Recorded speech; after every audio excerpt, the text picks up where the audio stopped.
inteligência e brutalidade, intelectualidade e intriga, religião e carnificina. O Império Bizantino era um farol de luz com um lado escuro. They called themselves Romanos, those who continued the traditions of the Roman Empire. Governados por líderes de poder absoluto e arquitetos que queriam sobrepujar Roma, os bizantinos construíram o mais longo aqueduto do mundo. Muralhas praticamente inexpugnáveis e uma colossal catedral que desafiava as leis da natureza. A church of unprecedented proportions grew up magically. Mas levar adiante o legado de Roma tinha um preço. He blinded 14,000 men, leaving every 100th man with one eye. O Império Bizantino foi a civilização dominante da Idade das Trevas. Mas após um milênio de domínio, os próprios feitos de engenharia prejudicariam o Império. A velha luz se extinguiu com o vento das guerras modernas.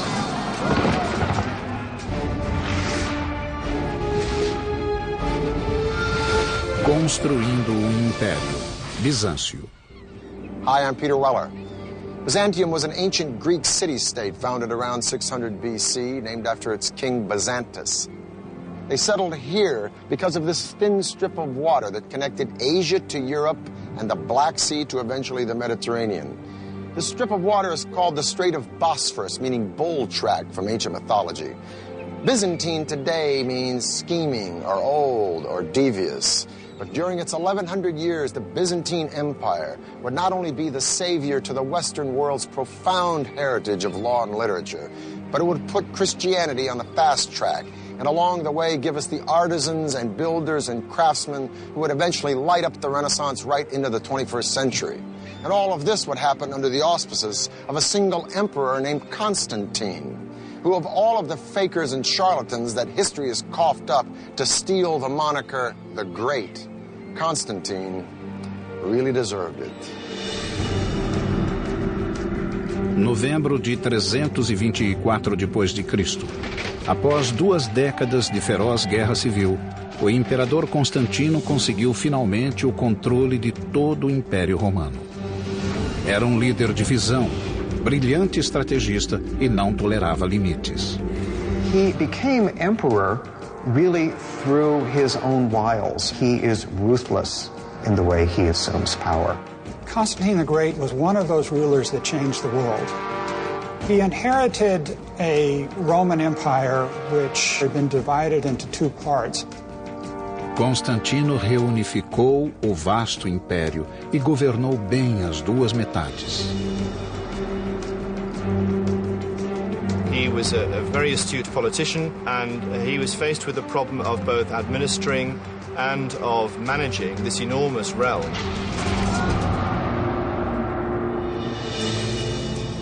Seis semanas após subir ao trono, Constantino viajou para a ponta do Império, um local remoto da Turquia de hoje. Constantine took a spear and traced the outline of the city in the dirt. His entourage was somewhat amazed at the extent to which he intended to build the city. He is said to have commented, "I will go as far as until he who leads me stops." Ele traçara os limites da nova capital do Império, a Nova Roma, um nome que não pegou. Desse esboço nasceu uma cidade esplendorosa no centro de um grande e novo império. A capital ficaria conhecida como Constantinopla, cidade de Constantino. Constantine effectively shifts the center of the Roman Empire and founds a new center. He was moving away from Rome with its old rivalries, political infighting, vested interests and so forth, to create something quite new which he could mold. Constantino decidiu que a nova cidade seria construída com as técnicas aperfeiçoadas do Império Romano. There was a grand campaign of construction, of building forums, marketplaces, to build the kind of buildings that ancient Rome had. O governo de Constantino seria marcado por uma distinção. Diferentemente dos antecessores, ele se aliaria a outro grande líder. Seu nome era Jesus Cristo.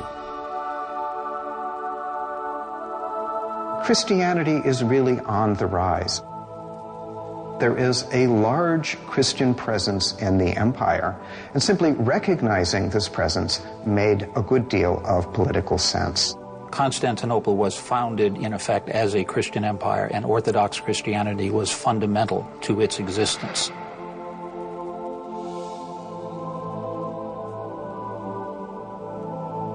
Now we have to remember that even though Constantine was venerated by Christianity, he's still an emperor. In other words, a dictator who's not only killed his son, his stepson, but also his second wife, all on the same trip to Italy. So if the boy wants a city, he's going to get a city and not take no for an answer. Problem is, how do you attract people to a dusty town in the hinterlands called Byzantium? Well, first of all, you might want to rename it after yourself. And second of all, in the style of all Roman emperors, rebuild it. If Constantine could rise out of the grave today and see the success story of Istanbul, population 12 million, 2 million tourists a year, he'd probably faint. Because in 337 AD, when he dies, not only is the city half done, but he's got a big problem. Bulging population, one little provincial aqueduct in a city surrounded by sea. So there's water everywhere, but not a drop to drink. Em meados do século IV, a cidade agonizava de sede. Os sucessores de Constantino tinham de desenvolver um sistema muito maior que o de Roma para manter viva a cidade. O que eles construiriam seria uma das maiores façanhas de engenharia do mundo antigo. There were no local water resources within the city walls of Constantinople, and hence water had to be brought from a much greater distance than anywhere else in the classical world and in the Mediterranean. A tarefa coube a ambicioso imperador chamado Valente, que reinou de 364 a 378 depois de Cristo. Foi ele que projetou e executou o mais longo sistema de aquedutos do mundo. Quando completado, o sistema conduziria água por estonteantes 700 quilômetros, igual a todos os aquedutos de Roma somados. A linha principal começaria a 250 quilômetros a oeste, nas terras da Trácia. Os engenheiros teriam de achar um modo de obter um declive constante para manter a água em movimento. There are tunnels underground, there are channels that go along the surface, and there are, where necessary, these great aqueduct bridges. Entre os séculos IV e VI, os bizantinos construíram 60 pontes condutoras. A mais impressionante elevava-se a 30 metros. Hoje é conhecida como Aqueduto Romano de Valente. Primeiramente, os engenheiros construíram gigantescos suportes, ou pilares. Prontos os suportes, grandes arcos neles se apoiaram. Formas de madeira continham as pedras no lugar, até a pedra-chave ser posicionada para fechar o arco.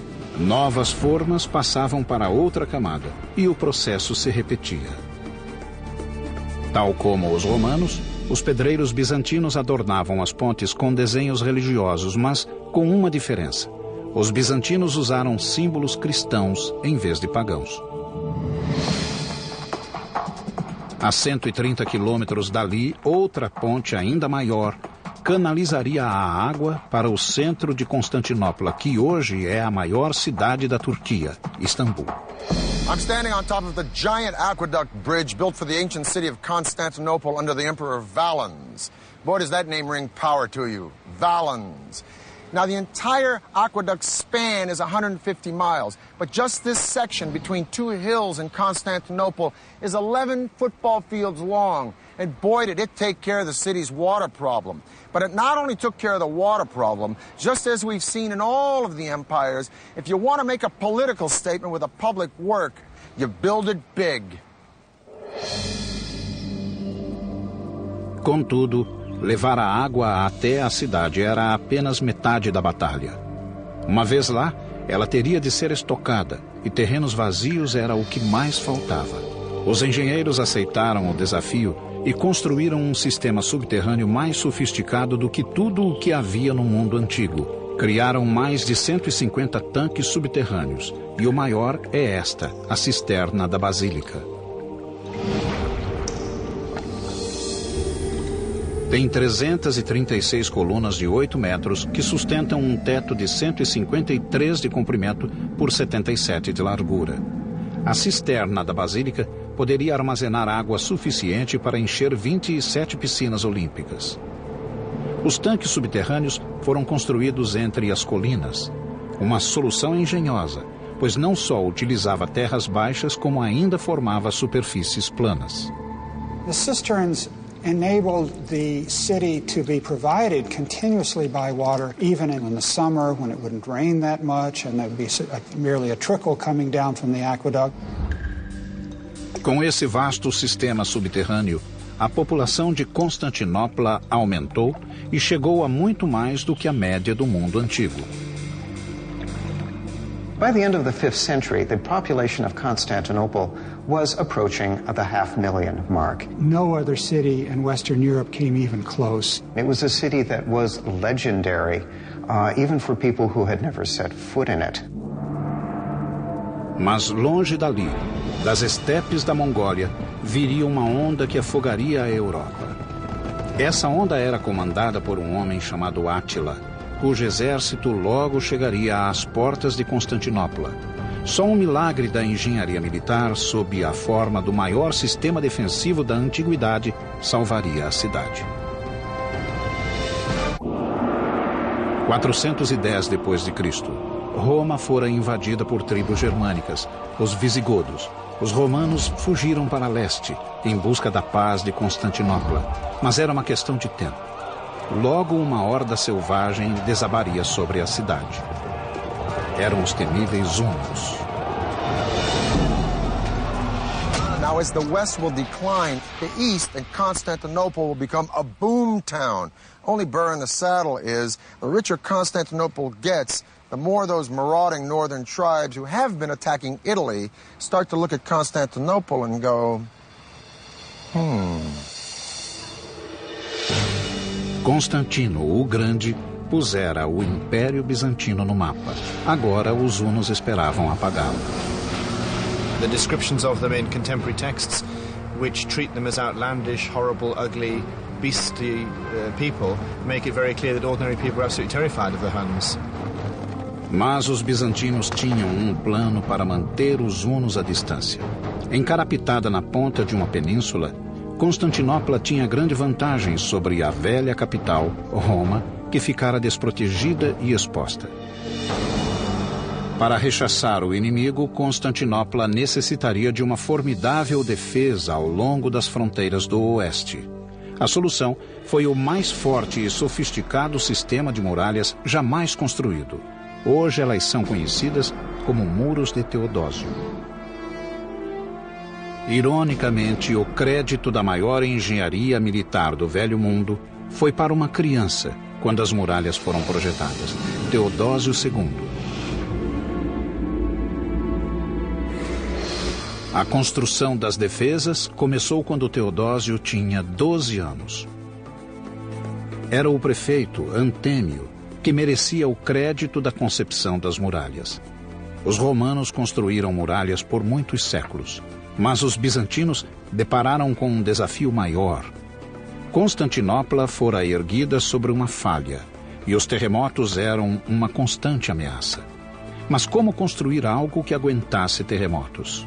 Resposta: argamassa de calcário.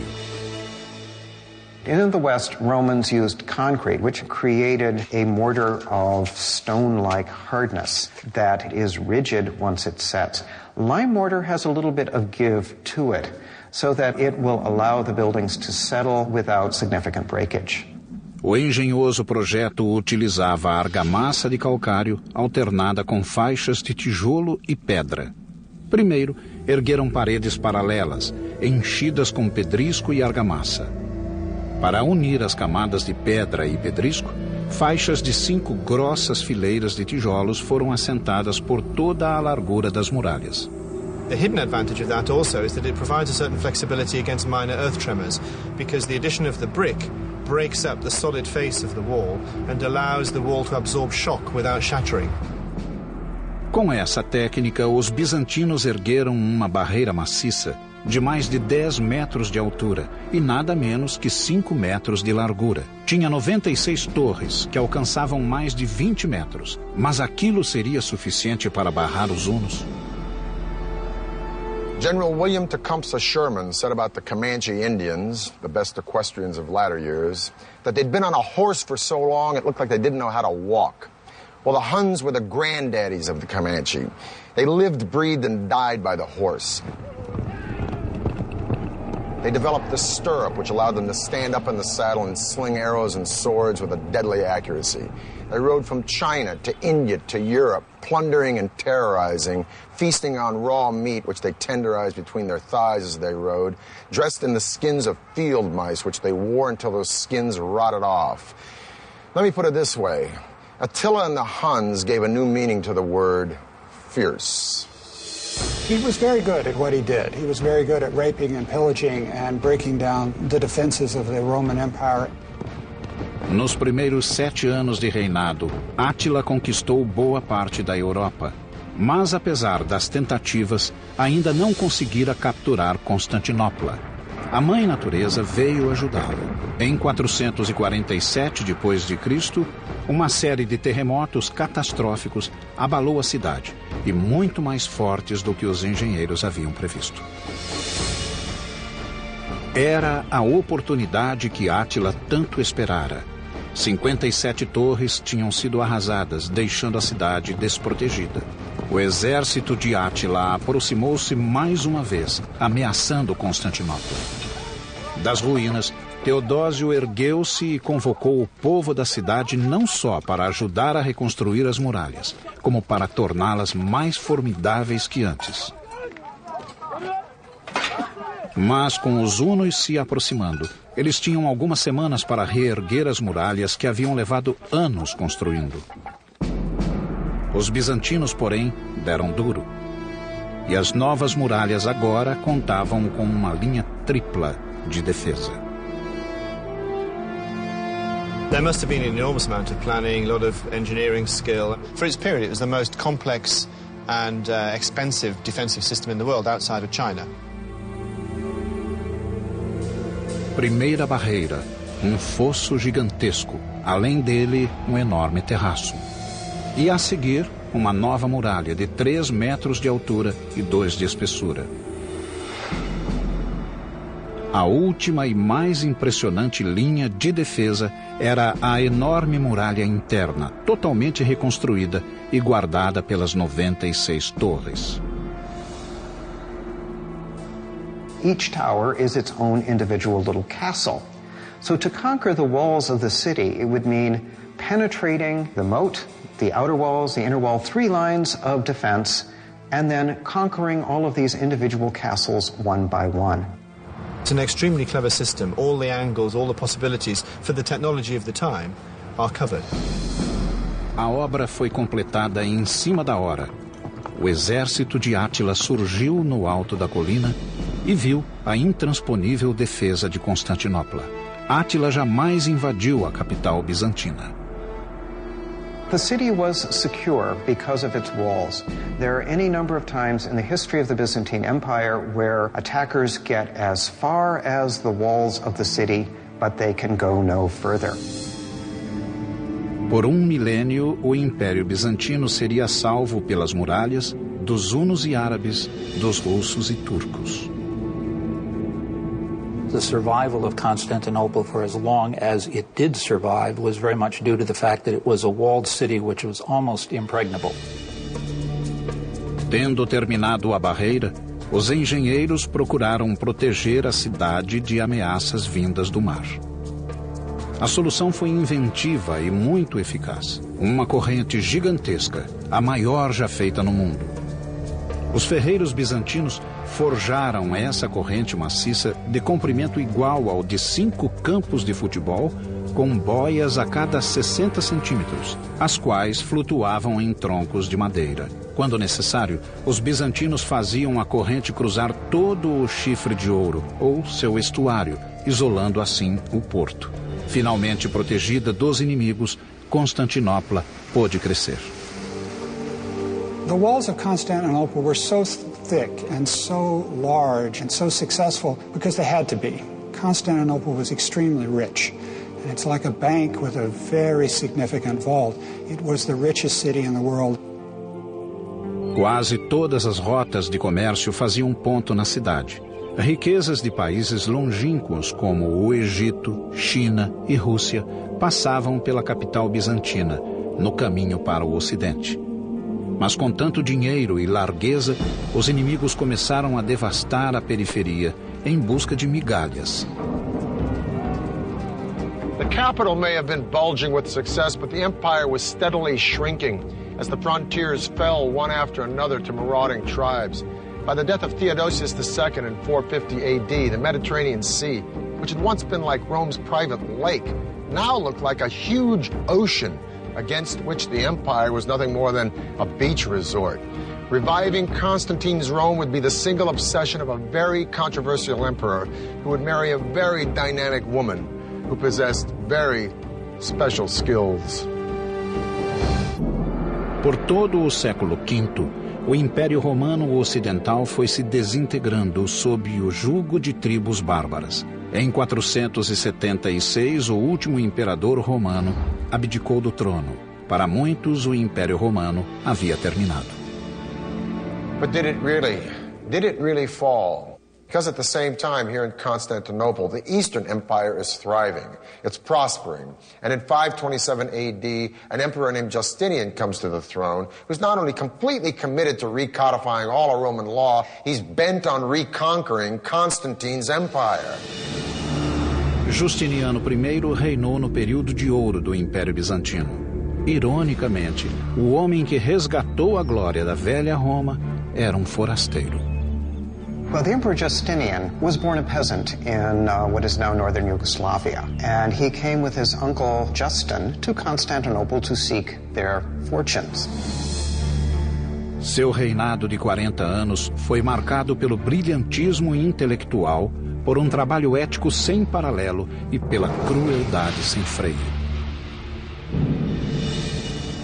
2 anos antes de assumir o poder, Justiniano casou-se com uma linda e autoritária mulher chamada Teodora.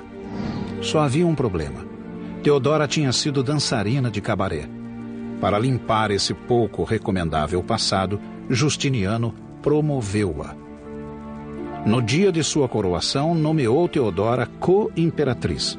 A ascensão da jovem dançarina chocou a aristocracia bizantina. She was supposedly a prostitute hanging out around the hippodrome, involved in things like bear dancing. Not exactly sure what happens in bear dancing, but evidently it was not such a great thing. And she had a very active sex life. Juntos, Justiniano e Teodora governaram o império como iguais. She must have been highly intelligent, and she must have been very wily, very successful at court politics. Justiniano logo percebeu que seu legado seria restaurar a glória passada da velha Roma. E começou resgatando territórios que haviam sido perdidos ao longo dos séculos. Quando voltou a Constantinopla, Justiniano entregou-se à febre de construções. Bad news is, to pay for this building, he went on a ballistic campaign of taxation, which was just as popular then as it probably would have been now.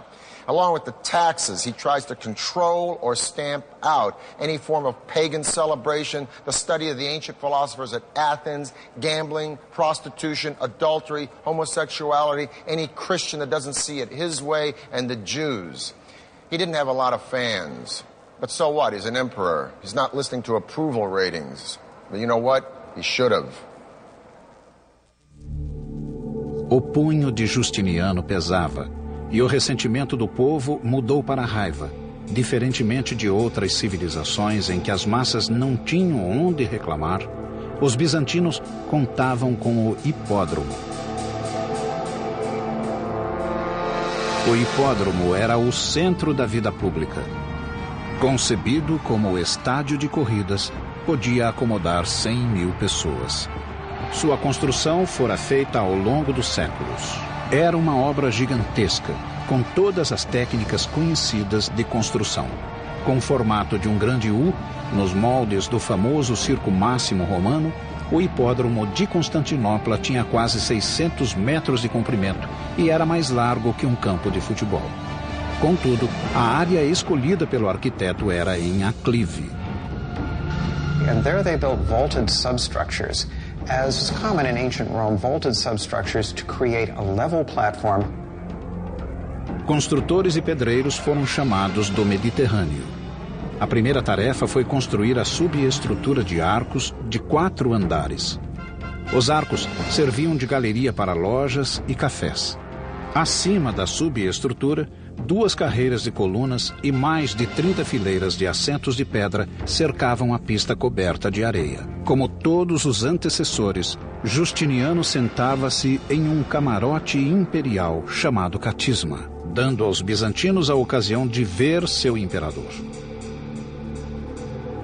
It was a combination of sports stadium, public spectacle stadium, imperial propaganda, pulpit, all those things. It could seat huge numbers of people. As apostas eram feitas pelos torcedores dos times, azuis, verdes, vermelhos e brancos.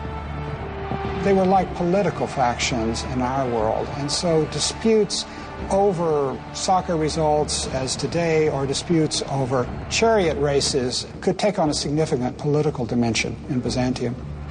O hipódromo era uma das glórias arquitetônicas de Constantinopla, mas em 532 depois de Cristo, ele se tornaria palco de um dos mais brutais atos de um imperador contra o povo.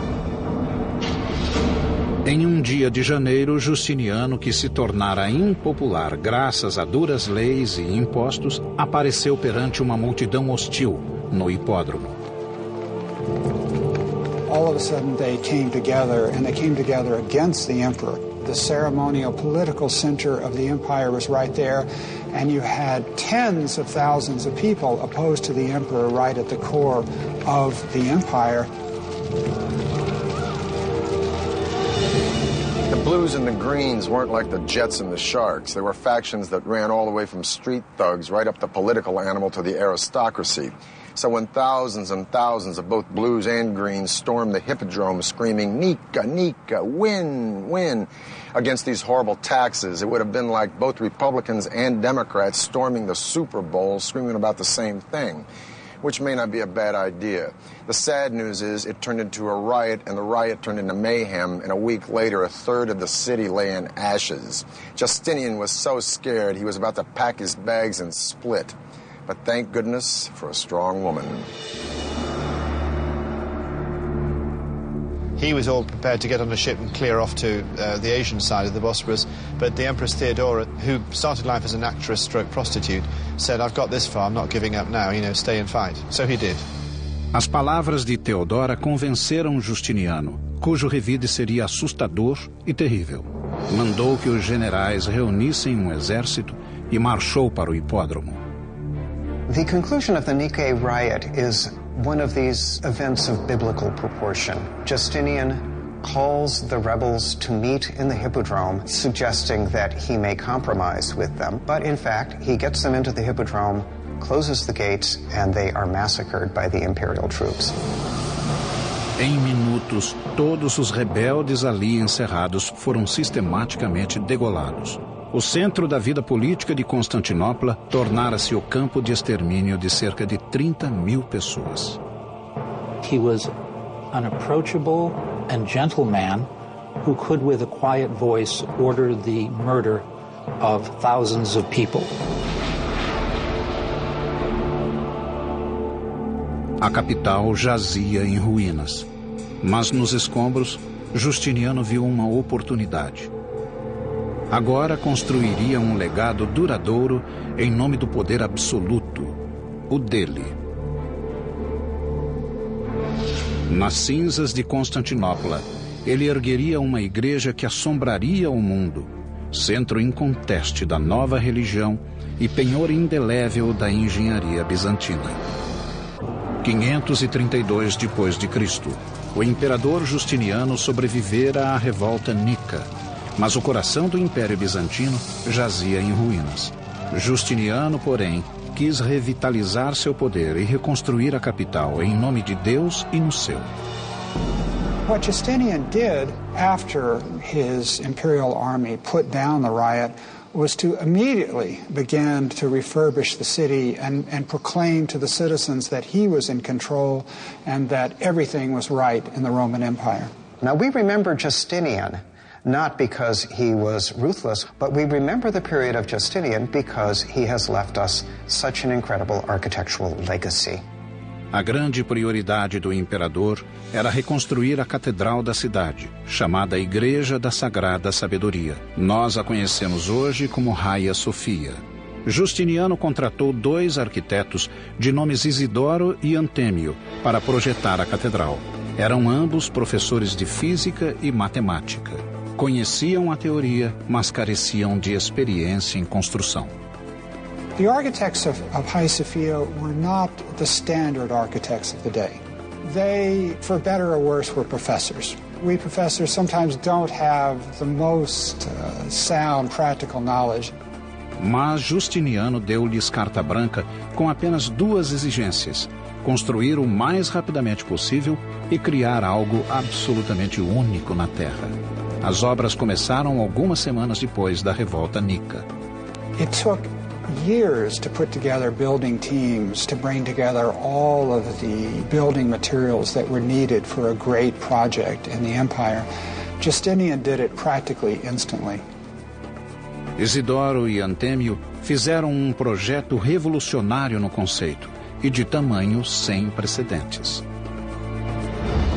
Resolveram criar o maior domo jamais construído, com 30 metros de diâmetro. Começaram usando um recurso já tentado pelos romanos, que nunca chegara a bom termo. Era o pendente. O primeiro passo foi construir 4 grandes arcos, onde o domo repousaria. A seguir, os pendentes, triângulos arredondados que ligam a base circular do domo ao suporte quadrado e distribuem o peso igualmente entre os 4 arcos. Acrescentando semidomos menores, a área poderia ser ainda maior.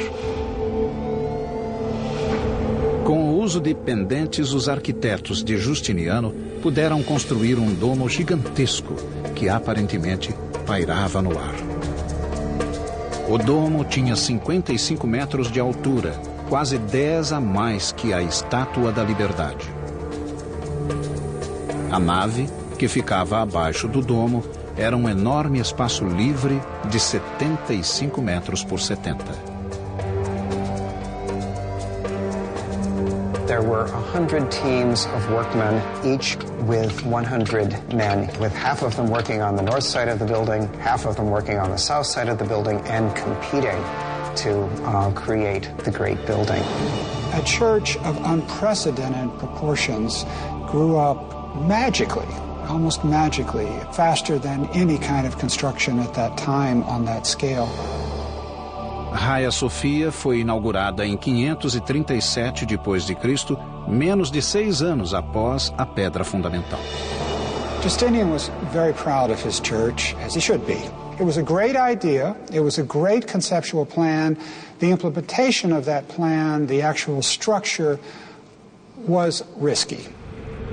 A more experienced or pragmatic builder would have seen that trying to build a dome of this size with the materials given in a short amount of time would have been dicey at best. Before the construction was even finished, the 4 piers hold up the arches started to buckle and collapse. 20 years later, an earthquake happens. Boom, whole dome comes in. Now, Isidorus the Younger, the nephew of the original Isidorus that built it, addressed the flaws in the dome, had to reconstruct it. One of the flaws, most important one, is that he raised the pitch of the dome because more vertical load of a higher dome will drive the weight into the ground, which is good support. A short, squatty dome with horizontal load drive the weight sideways, and kaboom, the dome falls in. So Isidorus raises the dome 21 feet, boom, and voila, you got the dome you see today. A Hagia Sophia ficou conhecida não só pelo projeto arrojado. Até as colunas foram adornadas com monogramas do imperador e da imperatriz. We are never allowed to forget that this is the great achievement of Justinian and Theodora. Justiniano havia criado um centro para a cristandade e mais tarde consolidou Constantinopla como capital do mundo cristão. He got an architect that was going to make a grand statement. And a grand statement was made. The largest church in Christendom, the greatest dome space in the world until the Renaissance. He got a building that dwarfed any of the great baths of ancient Rome or any of the great temples of the ancient world. No final da era Justiniano, o império atingira seu tamanho maior, englobando a Síria, a Palestina, a Ásia Menor, Itália, Grécia e o norte da África, isto é, Egito. Mas o povo bizantino pagaria caro por tamanha expansão.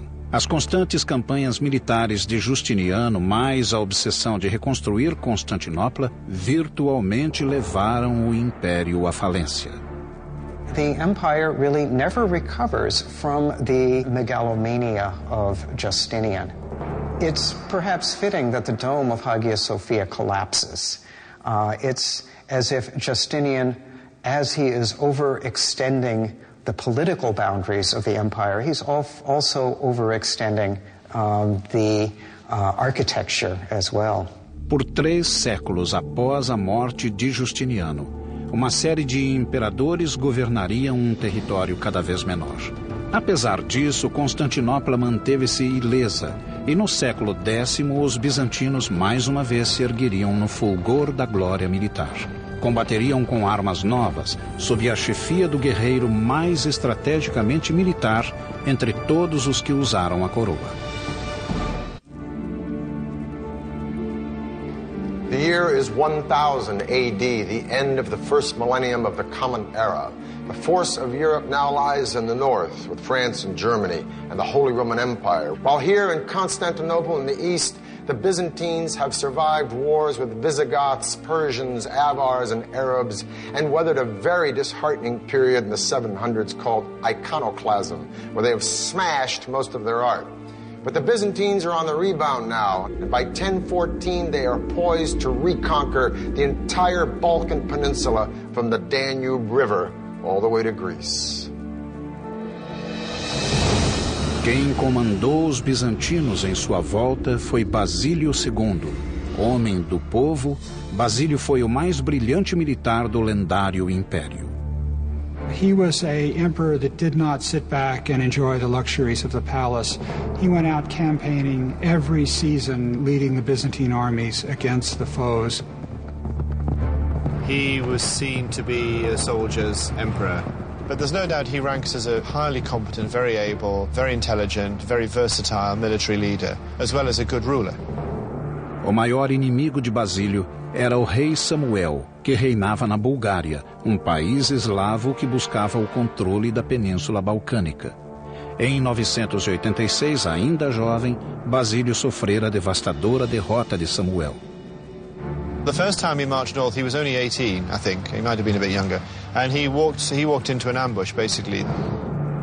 Humilhado, Basílio jurou vingar-se da nação búlgara. Essa vingança levaria 1/4 de século para se realizar. Enquanto isso, sua derrota animara os rivais bizantinos. Depois de esmagar uma série de revoltas no Império, Basílio voltou a atenção para fora. Queria recuperar as terras perdidas. Resolvido a restaurar a glória bizantina, mandou que os engenheiros projetassem um novo modelo de arma de sítio, o trebuchet. O mecanismo era simples. Usando cordas, os operadores carregavam um braço de madeira com linga e pedra. A frente e os lados da estrutura de madeira eram cobertos com peles de animais, a fim de protegê-las de flechas incendiárias. You'd have your axle and your pivoting sling because of the disparity between the short end on one side of the axle and the long end on the other. You'd maximize the velocity in the swing, so you could throw substantial weights considerable distances. Mas Basílio não aceitava meias medidas. O trebuchet de seus engenheiros arremessava pedras de mais de 200 quilos e exigia muita força para ser operado. 400 homens. Com as melhores tropas do mundo e o melhor aparato de sítio, o exército bizantino era irresistível.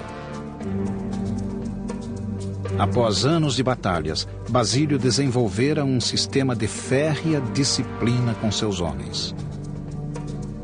He has a reputation of being harsh but fair, and of course, if the soldiers believe in their leader, they'll fight better and more effectively.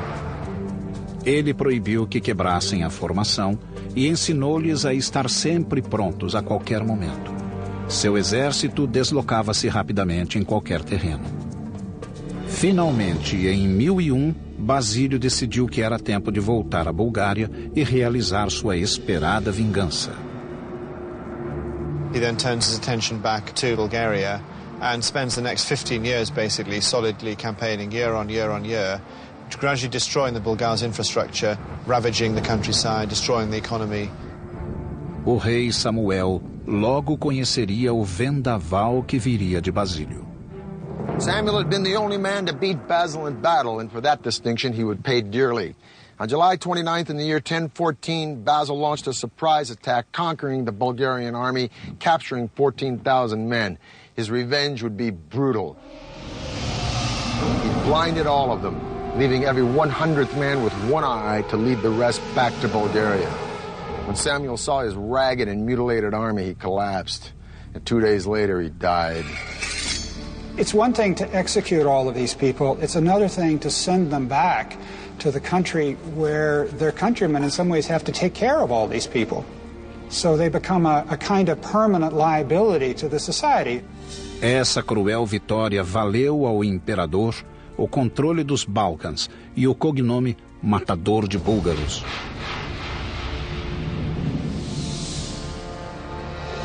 Em 1025, quando Basílio morreu, os bizantinos achavam-se no auge do poder, mas o império ficou sem líder e à mercê de lutas internas.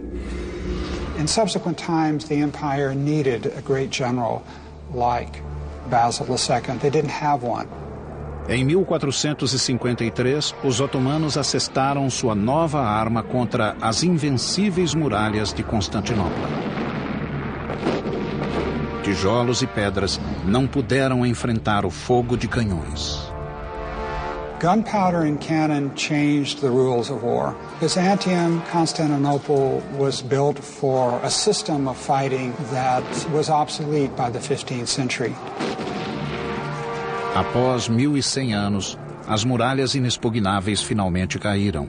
Constantinopla agora se chamava Istambul.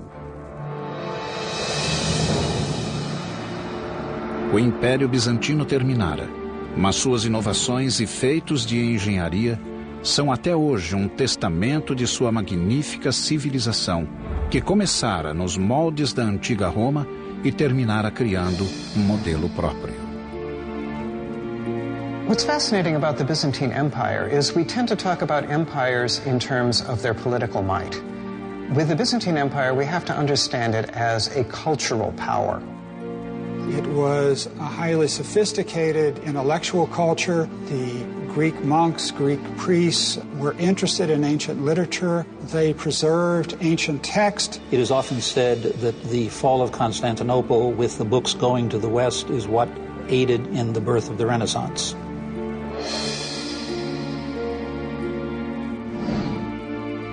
Constantinople had built magnificently. They catapulted Christianity into the world. They shaped the Western world's laws. They preserved the heritage of knowledge from antiquity. But the Byzantine Empire was gone for good. For the History Channel, I'm Peter Weller.